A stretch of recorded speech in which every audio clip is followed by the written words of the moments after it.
आवड मला ज्याची मी त्यालाच आणलं. ए तुझ्या ग बोलण्याला आता मी मानलं.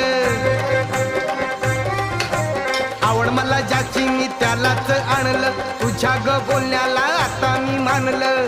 शेजारची ही काळी मैना लागली डोलायला, तवा लागली डोलायला. जवा नवीन पोपट हा लागला मिठ मिठ बोलायला. जवा नवीन